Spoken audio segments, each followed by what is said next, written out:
Welcome to the Education of a Financial Planner, where we look at the major concepts in financial planning through the lens of two quant investors who are learning the ropes of the planning process and how to help clients achieve their long-term goals. Learn along with us as experienced financial planner Matt Ziegler helps us understand the most important financial planning concepts that impact all of us and how we can apply them to achieve the best outcomes in our financial lives. In each episode, we will work through one major financial planning concept from the ground up and learn how we can apply it in the real world. From retirement to college savings to taxes to estate planning, we will cover a wide range of topics that apply to each of our everyday lives. We hope you will join us in our learning journey. Justin Carbonneau and Jack Forehand are principals at Boudouris Capital Management. Matt Ziegler is managing director at Sunpointe Investments. The opinions expressed in this podcast do not necessarily reflect the opinions of Boudouris Capital or Sunpointe Investments. No information on this podcast should be construed as investment advice. Securities discussed in the podcast may be holdings of clients of Boudouris Capital or Sunpointe Investment.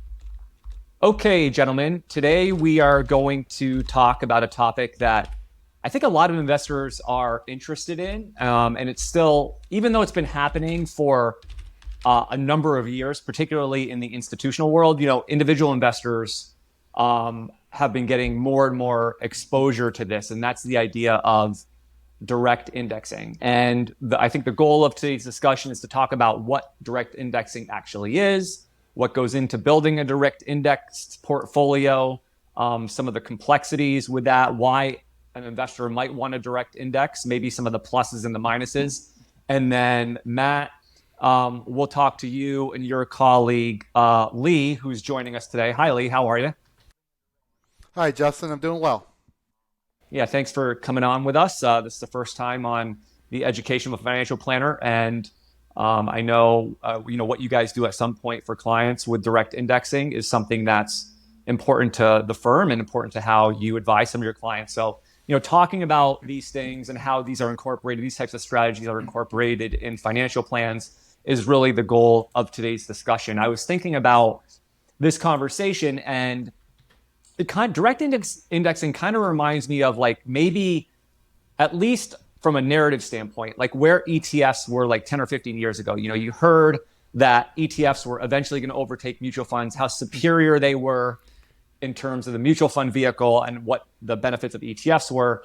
And, you see more and more of these studies coming out that direct indexing is the next big thing for many investors and more financial planners and firms due to a number of things. Maybe we'll get into why this is, but more and more firms are offering direct indexing type of strategies. So, we'll see in the future. I think this discussion will be interesting in terms of the adoption of direct indexing and how much it gets incorporated into sort of financial plans and for investors. But, maybe to start, and I'll just kind of throw it out there to the group, let's just talk at sort of a high level what direct indexing actually is. Yeah, so if you think about most people would probably own the S&P 500 in an ETF somewhere, or a lot of investors do. If you think about what's going on behind the scenes, if I own SPY, what is the company that operates the ETF doing? They're buying the components of the S&P 500. So that behind the scenes, they have holdings in 500 or so securities, and I'm going to get the return of those 500 or so securities. Well, what's happened in recent years is a couple innovations have happened on the brokerage side. One is the use of partial shares, and two is zero commissions.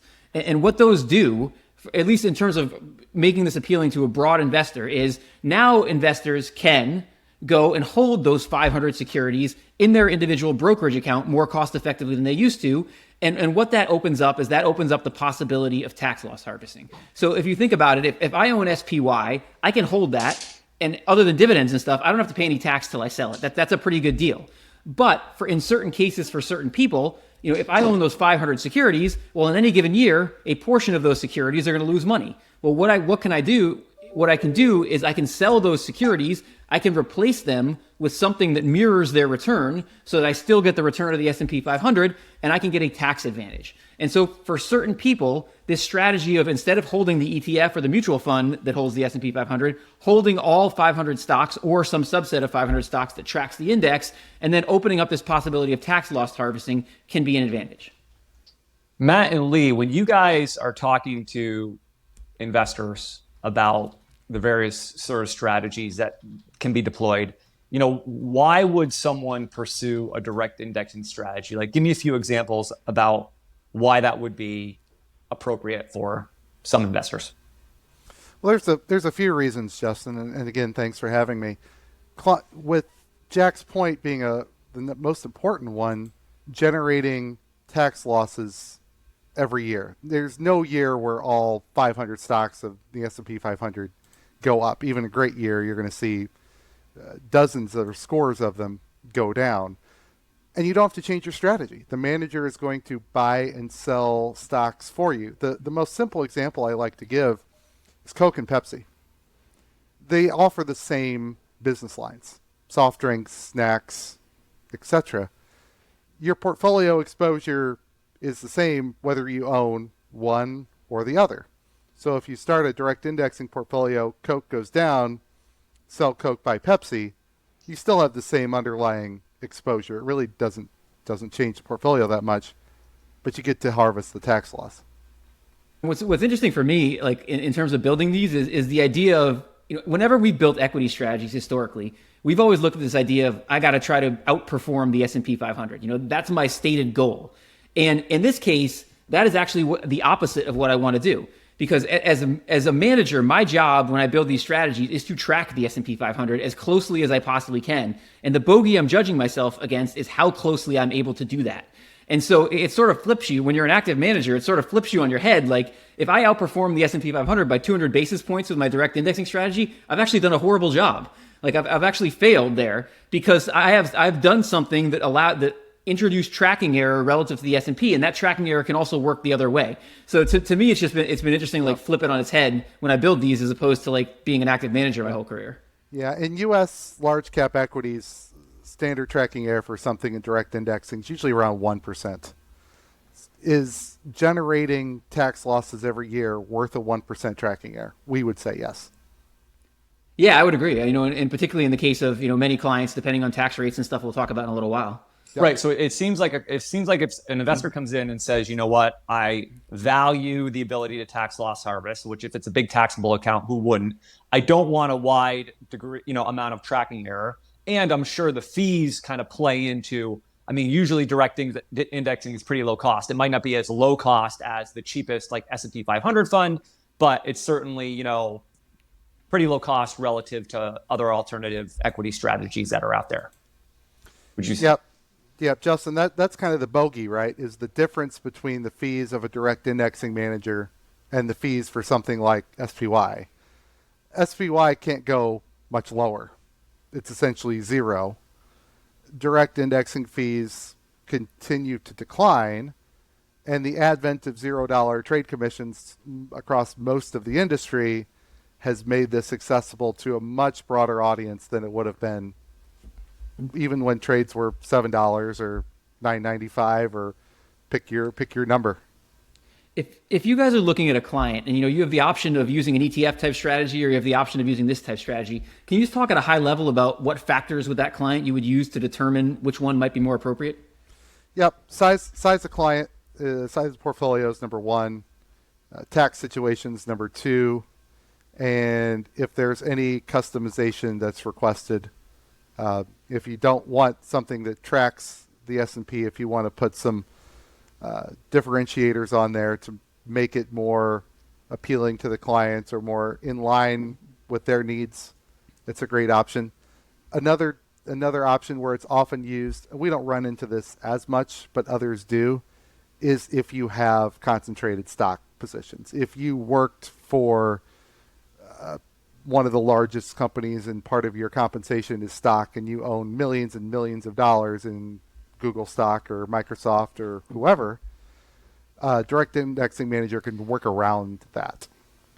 And it's the marginal impact of all those things. So it's, if you have a concentrated position, how does this complement that? And then is the marginal benefit of owning the direct index where I own all the constituent parts, or owning the ETF wrapper in greater service to the client's long run goals? Because just like minimizing taxes and fees can be great for, especially for after tax money and long term compounding, we're looking for the marginal impact and the benefits to brain damage ratio to invoke the WES, which is basically like, are we going to jump through these extra hoops to get some extra bang for our buck, or are we just printing out or making PDFs of like 500 page long statements with lots of activity for like no real advantage? So the marginal impacts, one of the most important things the advisor has to understand.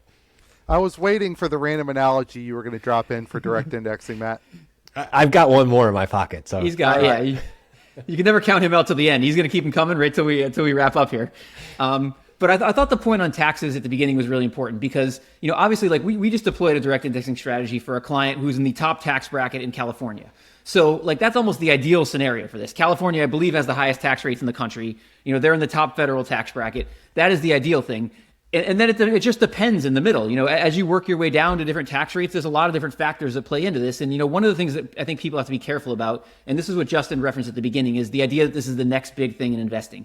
This is a tool like ETFs, like anything else in investing. And for some investors, this is going to make a ton of sense. For other investors, it's not. But we're probably going to see the industry of Wall Street jam this down everyone's throat, like whether it makes sense or not. And so as an investor looking at this from the outside, it's just important to understand what are the things that determine whether this makes sense for me, and then hopefully use it if it makes sense, but don't if it doesn't. Yep, and the answer for taxable portfolios is often yes, it makes sense because again, the cost to do it is now very low. These direct indexing strategies, as far as their expense ratio, are they're what index funds used to charge 10, 15 years ago.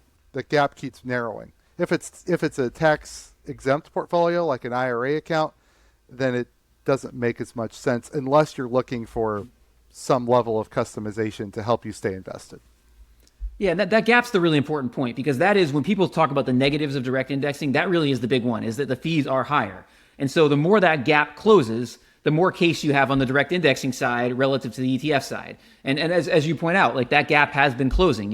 This is becoming more available to retail investors. I know brokerages are getting involved in it. Like that gap in what you have to pay to do this is closing. And so that makes this more attractive to more investors relative to what it used to be. Yep. But the tax efficiency of the strategy still, again, is like the marginal benefit to the client. Just being able to run this background thing that's tax loss harvesting throughout the year.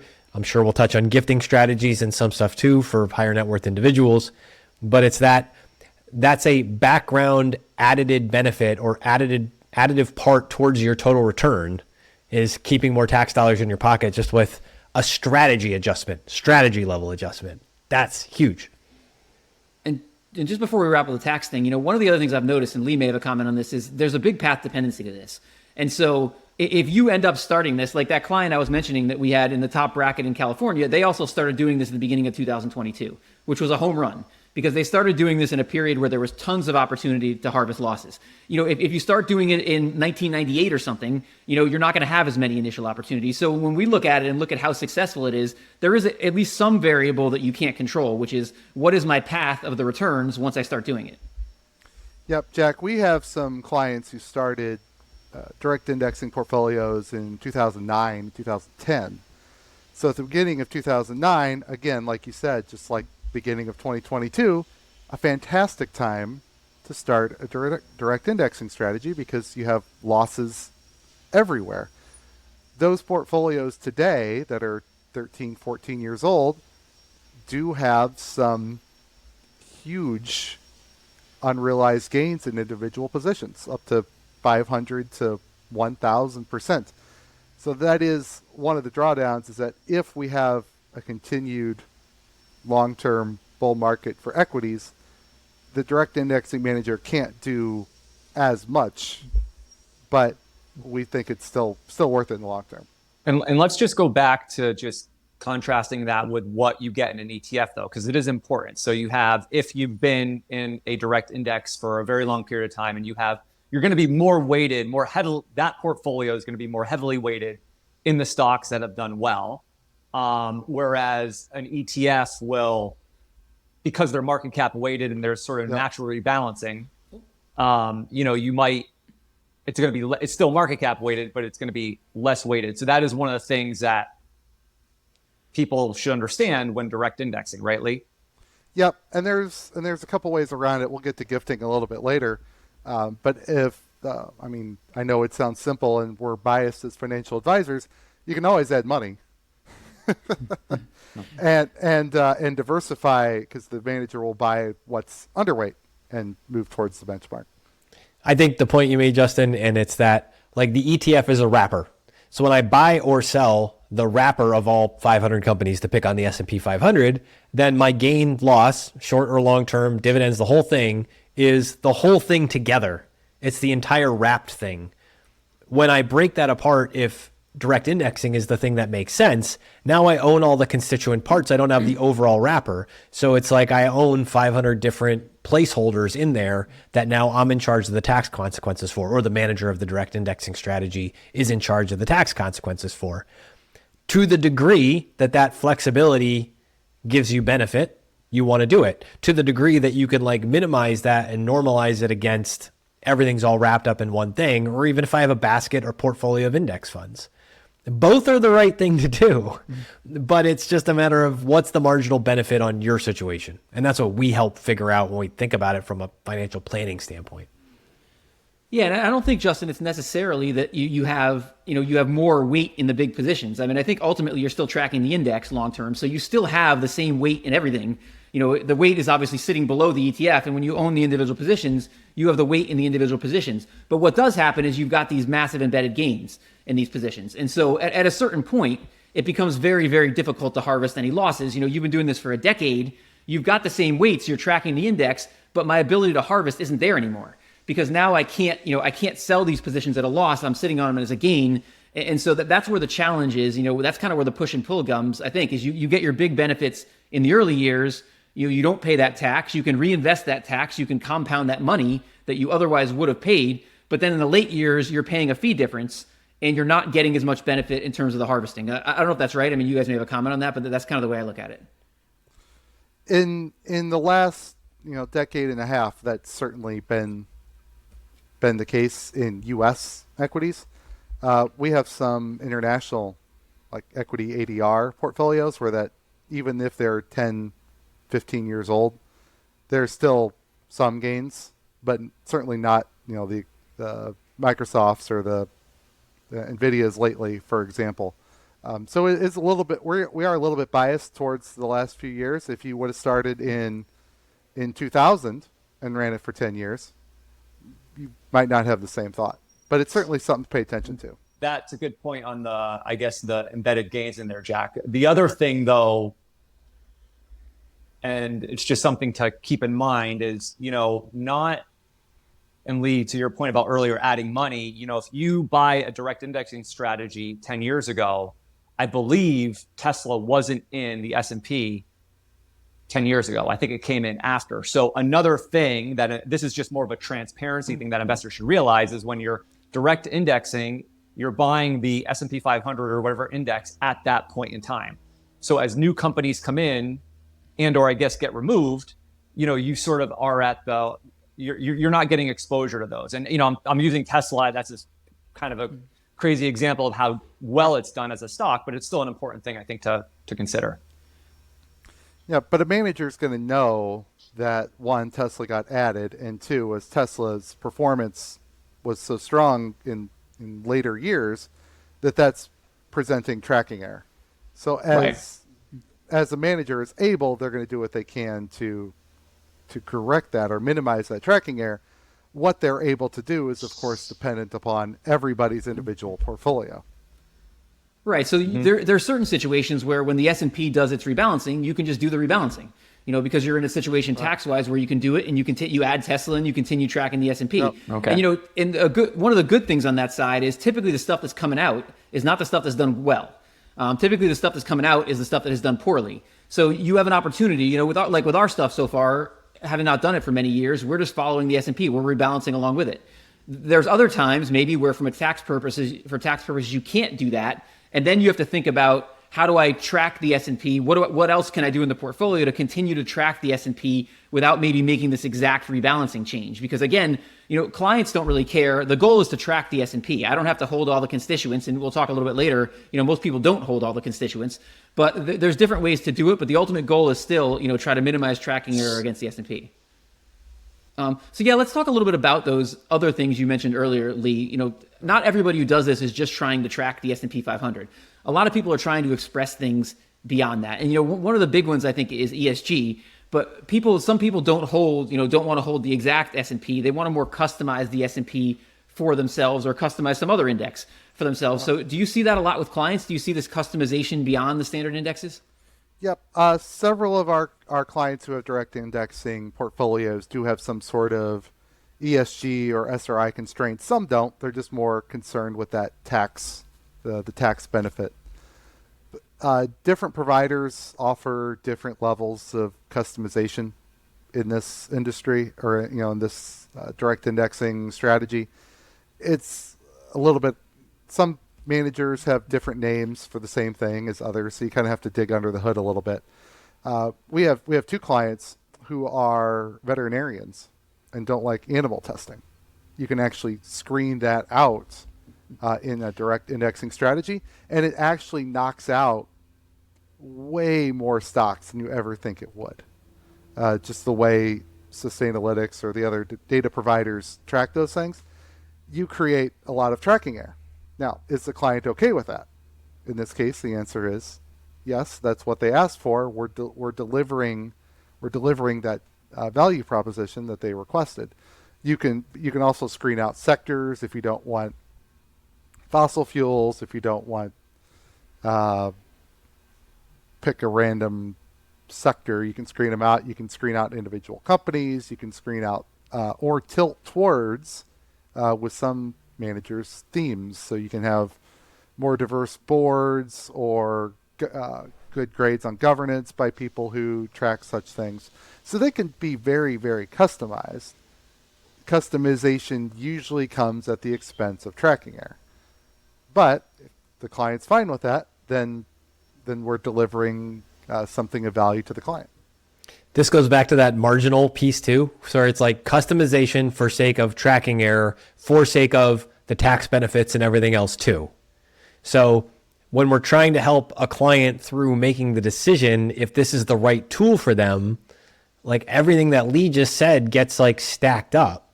So when Justin comes to us and says, Matt and Lee, I want to do direct indexing. I only want to own companies where the CFO is named Justin or something. And we go like, great, we can do this, but you're going to outperform so much that you're just not going to be able to like give away this sum of money in the future. And that's a true story. Yeah, one of the things on customization I think is important to keep in mind is, I always say with these, turnover is the enemy of tax efficiency. And so you have to be careful about this. Like people sometimes take this a little bit too far and they're like, all right, I'm going to create my direct index and now I'm going to overlay momentum on it. And so I'm only going to buy stuff with momentum. And you just have to remember, the more you're trading, the more you're turning over the portfolio. One of the reasons this works on something like the S&P 500 is it's ultra low turnover. So I can track the index and I can harvest these losses, and I don't have to worry about, like, I don't have a strategy where I'm having to constantly buy and sell. When you start introducing something like momentum, it becomes much, much harder to do it. Not that it can't be done, and there are some people that use things like momentum and value in these, but you just have to be careful about realizing that, if the goal is tax efficiency, this other stuff can sometimes get in the way of that. I'm not going to use the KRS-One quote exactly because it's, you can look it up on your own. The remix for P is free, but it's the line I always come back to is it's, the index is free to use, not free to license. The index is free, but the strategy costs money. And so like a momentum strategy for all the embedded costs, not just the trading costs, but turnover, taxes, and all that other stuff. Like you can have whatever index you want, but the implementation is going to change your cost profile. And you got to understand all those things. And if you're not thinking through all those things and how it overlays with your providers and whatever else, you're probably going to be disappointed at some point when the strategy lets you down and there's a whole bunch of embedded costs you didn't realize you had to ask about. Do you guys think there's a behavioral advantage here? Going back to your point about the veterinarians, like, do you think if somebody builds their own index versus investing in the S&P, do you think they're more likely to stick with it when times get tough because they played a role in creating it? It certainly doesn't hurt, especially when you have these clients with the ESG, SRI, call it whatever you want, screens or themes. They are the ones deciding that. We're not going to tell anybody what their values are. They're going to tell us what their values are, and we're going to work around them. Or they can say, we don't care, just make us the most money possible, which is, of course, the goal for all of us. These direct indexing strategies do tend to be very sticky. We don't see too many clients starting and stopping. You can turn off management of any direct indexing strategy, and you're just going to own a portfolio of stocks, whatever they had when you told the manager to stop, which is not terribly attractive unless you want to handle owning a couple hundred stocks and figuring out what to do with them. I don't think it can be overstated enough. It's that thing, I think we've talked about it previously too, the IKEA effect, which is the idea that if you build something, you inevitably value it more. And so the behavioral benefit of going through the exercise of implementing a strategy with customization, there's an IKEA effect. You help build the thing, so you're more likely probably to stick to it. The reality is we've all assembled stuff from IKEA that kind of sucks after a while. And then you got the headache of you put it together and then you're like, this balsa wood desk is the worst thing ever. And like anything, you can stick to it, but if it's not serving you, you need people who go like, hey, it's time to put that out for the yard sale too. And that happens over time. I had this IKEA dresser for like years. Like the front of it was falling off. But I had put that thing together. And I'm like, I'm not getting rid of this thing. I think I finally did, but like the thing was in such horrific shape by the time I got rid of it. Because I remember the process of putting it together, and it was a pain in the ass.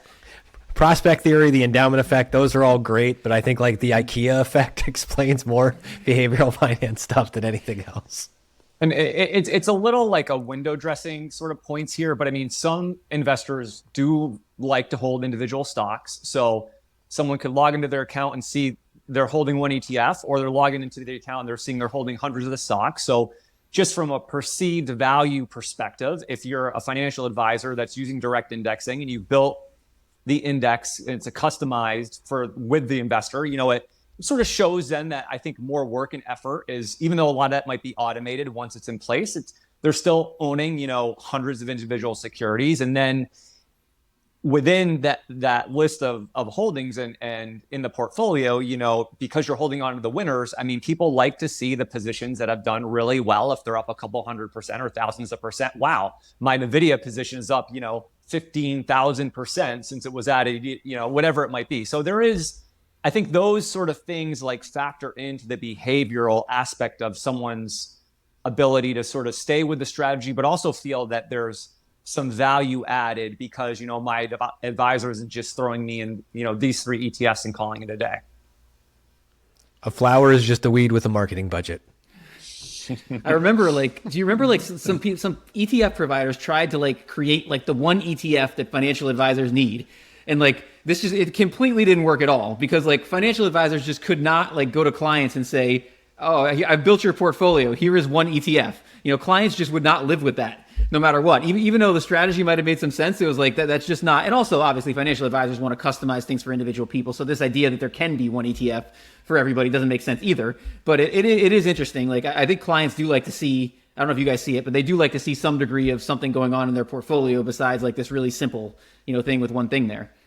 Some people love that, but that's if that's how you're wired, then that's what the financial advisor should guide you towards. The thing that you're wired that reinforces your own natural tendencies for behavior.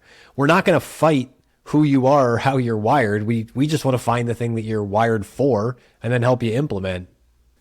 Without getting in the weeds too much, because I am sort of a quant nerd around this stuff, I want to talk a little bit about how these things are constructed. Because when you go behind the scenes, you think at a high level, all right, let's just talk about a basic S&P 500 direct indexing portfolio. You think at a high level, all right, I'm going to buy the 500 stocks, I'll harvest the losses, I'll replace it with something, this should be pretty simple. But it's actually not that simple. First of all, the first thing I said, I'm going to buy the 500 stocks, most people don't actually do that. Most people will buy a tracking portfolio, a subset of the 500 stocks, which tracks the index close enough. I've even seen, I got a marketing email from someone the other day who's doing it with sector ETFs. They're basically just buying all the sector ETFs and then they're trying to harvest the losses at a sector level as opposed to the individual positions. So there's so many different ways you can do this behind the scenes. So Lee, have you seen that too? I mean, have you seen a lot of different ways people could construct these? Yep, I've seen the sector ETF strategy as well. Maybe the benefit is that there's only 11 as opposed to the S&P where you're dealing with 500, and there's multiple different options for sector ETFs. You can, if utilities go down, you sell utility fund A and buy utility fund B, and you have a lower hurdle for clients to get to. An S&P 500 direct indexing strategy is probably going to have 200-ish stocks depending on what manager you pick, maybe a few less, maybe a little bit more. For this to work, when the stock goes down, to sell it, you have to have something to buy that's similar enough to the stock that you sold. You have to have that bench of stocks, and the S&P tends to trade a lot together. It's just the way the world is today in stock market investing. So you don't need all 500 stocks. In fact, it wouldn't work if you tried to buy all of them. Yeah, and it's interesting that point you just made about like what to replace it with is also, when you see direct indexing providers, there's a lot that goes on behind the scenes there. You'll see a lot of them with, some advanced correlation analysis. It's like, I just sold this stock or this chunk of stocks. I need to replace it with something and continue to track the S&P 500. That can be tricky. What do I do? Do I buy more? I could just buy more of the S&P 500 as a whole. But if I took out like a unique risk, if I just sold like all the large cap stocks, my tracking error is going to be up. So it's like there's different ways to think about this. And, at least when I've looked at different providers that do it, they all sort of handle it in a different way. The ultimate goal still is to track the S&P 500. But I've got to replace this with something at least for a period of time until I can buy the other thing back if I'm going to buy the other thing back. And there's a lot of details that go on behind the scenes in terms of how to do that. Yep, and you have 500. That's a pretty big universe. Go find somebody who can name all 500 stocks in the S&P 500, and good luck. You just don't need to have exposure to all of them to get S&P 500 like exposure. So let's just kind of walk through an example. So, you start the year, energy sells off, you have losses in energy, you sell in the index, you go in and you sell, whatever percent, let's say 30% of your energy names to harvest those losses. So the first question is, I'm curious, Lee, what you would say to this is like, what is the threshold that you actually harvest the losses? Is it like you're always harvesting losses as they're materializing? Do you wait until a certain amount of losses are achieved and then harvest them? Or so that's one question. But then on the replacement, you could say, okay, let's replace those names, those energy names, with maybe other energy names that are in the index that you're not holding. You could replace them with the energy ETFs. Or to Jack's point, and I think Aaron Stanhope maybe said, Jack, correct me if I'm wrong here, that the way O'Shaughnessy does is they look at like correlation among other asset classes, the amount of variability that the other stocks in the market are exhibiting that give you the same type of risk and return exposure. And those don't even have to be in the same industry or sector. They can be different. So anyways, there's a lot going on there, but those are just things to maybe let's flush that out a little bit more. Yep. How managers trade is one of just a myriad of things. If you're talking to somebody for the first time, or even if you've done this for a number of years, because not all of them approach it the exact same way. I will say we haven't worked with anyone who has replaced stocks with sector ETFs. It's more selling stock A and buying stock B that either is the most similar to it or has high correlation with it, or whatever metric somebody uses. With this stuff, in a lot of ways, the proof is in the pudding with this. What am I trying to do as a direct indexing manager? I'm trying to harvest losses for tax purposes, and I'm trying to continue to track the index. And so every manager sort of at the end of the year or at the end of whatever period is accountable to how well did you track the index. Whatever you do, if it's tracking the index well and it's tracking it consistently over time, then it's probably working fairly well. But there's definitely behind the scenes a lot of different ways you can get there. I'm wondering, have you guys, when you use this in financial planning, are there any other more advanced things? I mean, obviously just at a high level, we've got taxes, we've got somebody we can say, this is probably a better thing for you from a tax standpoint versus an ETF, but are there other more advanced things you are able to do with this that this opens up for you? So I want to talk about that. And then I want to kick another question over to Lee, just because it's something that I've seen him think through in real time and I want to just bring it up. So specifically to financial planning, one of the biggest things is as those gains come up. So number one, if you have the assets that warrant us looking at this type of a strategy for you, and usually it's the account or the sleeve level assets, not just your total net worth, but you have to have an account that has significant money in this where we would go, yeah, the marginal impact of reducing the tax drag in turn of adding the extra internal expense and then having all the holdings. You can't do this with $10 in your Robinhood account. Like, you got to have some money to do this. Once you have the money, and then once you get into problems, like you've done it for 5 years or 10 years, or you own NVIDIA for 6 weeks or whatever happens when you make these crazy returns, then it becomes like, how is this part of, like, clients have gifting strategies as an example. So if the direct indexing manager owns shares of a stock, it goes up 600% in 8 months, and you're like, okay, well, the client has a gifting strategy every single year. So now we have highly appreciated shares that, instead of selling to rebalance, we can take the highly appreciated shares and we can specifically just, it's like taking that lot. We can take that lot and use that as the gift to the charity or whatever else. That amount of flexibility doesn't work for everybody, but when it does work, can be hugely powerful, and it solves some of that problem that you brought up before, Justin, which is we have a different level of granularity with the detail. And if that fits into your plan, that can really help support some of those initiatives because you've bought yourself more flexibility with the strategy. Did that answer I think that's like the biggest financial planning component, is just that granularity. And then, like, well, Lee, do you want to add to that? And then I'm going to ask you a question. It's one of for clients who are charitably inclined, a tax managed strategy makes even more of a case.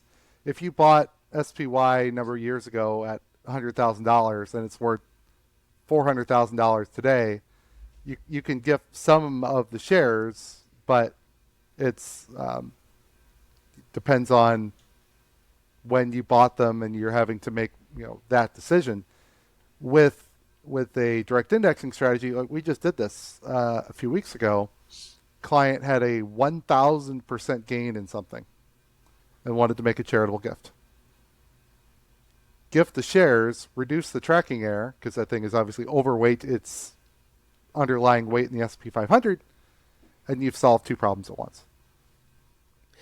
So Lee, just take a second, because I've seen you do this, where you've done the side-by-side comparison, like, with clients, and just talk about when we're reviewing, or when you're reviewing a manager specifically with direct indexing for a client.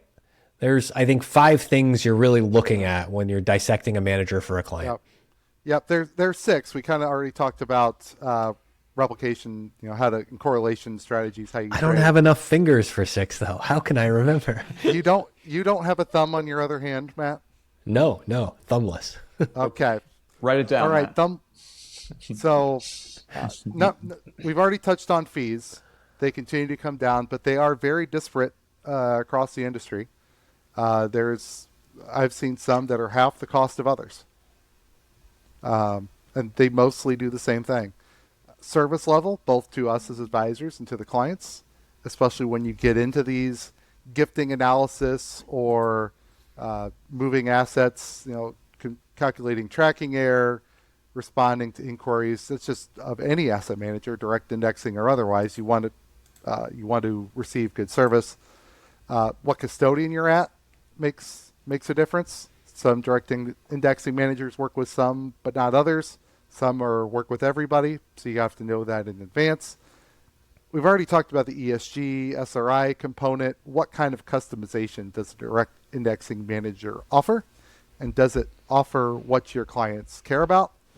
And then the last one is frequency of trading. How, we kind of touched on it a little bit, how much of a loss does a manager need to sell? And then after they sell, what do they do? And that approach is not universal. We prefer a little bit more active trading, people who have the technology to trade more often but avoid wash sales, whereas some are more static. Hey, they make trades and then 31 days later they'll look at it again. We prefer not that approach. I'm just curious, as a advisor, when you use this, how do you, because we only do this for our own individual clients, we don't do this for advisors. No. So I'm just curious, what do you see? Like, is the direct indexing provider like suggesting trades for you and then you're confirming you want to do them, or are they just doing it? Like, how does that work? They just do the trades. Okay. You can provide parameters, tracking error, if they do have a tax budget that you're mindful of. Obviously the ESG, You can obviously pick your underlying benchmark, where that fits into a client's portfolio, but they're not asking, hey, do you want to sell A and buy B? They're managing a portfolio the same way SPY manages their portfolio and the same way an active manager manages their portfolio, and we can judge them accordingly. Which is a big part of like why you work with an advisor to do this. You're probably not doing this yourself, because understanding how all that works with your custodian, with the parameters that you can set, like just setting those parameters, every provider has slightly different parameter settings and then how they execute on it. That's a big piece of that's a big textbook to work your way through to make sure you're thinking about all the things to get what you want, to not have Jack's IKEA dresser with the front falling off of it. Like, you want to think through these things in advance. Yeah, it's some of the more advanced ones you even can see, like I think when Aaron Stanhope was on, he was giving us the example of, if there's a specific year where a client like wants to take gains or something like that, you can have like a gains budget you can set, and you can actually take the gains then because the client has some other reason they're able to take gains right now. So there's like crazy amount of customization you can do here in terms of customizing this for the exact person in their exact situation. Yeah, for most of our clients, the tax budget is zero. But if they were to say, hey, I had this private investment that went south, I have this much in losses, let's use some of them to reduce tracking error, we can do that for them. It doesn't happen very often, but it could. I mean, I'd like it to never happen. We don't want clients to lose money, but such is life. So to kind of summarize, I mean, what do we think? I mean, we have a lot of individual investors who listen to us, and if they're looking at these strategies, I mean, they're going to see them a lot more. The individual brokerages are doing them now. They're going to see this coming from a lot of different directions. Like, what do we think at a high level are the most important things to keep in mind when you're being presented with a strategy like this, and I have to make a decision? Is this right for me? Like, what are the most important criteria they should be looking at? I'll take a stab first, and I think it's literally, if you have an understanding, or working with your advisor, you have an understanding, or doing it yourself, you have an understanding of like, I want to track these indices, and I feel like there's a more tax efficient way to do it.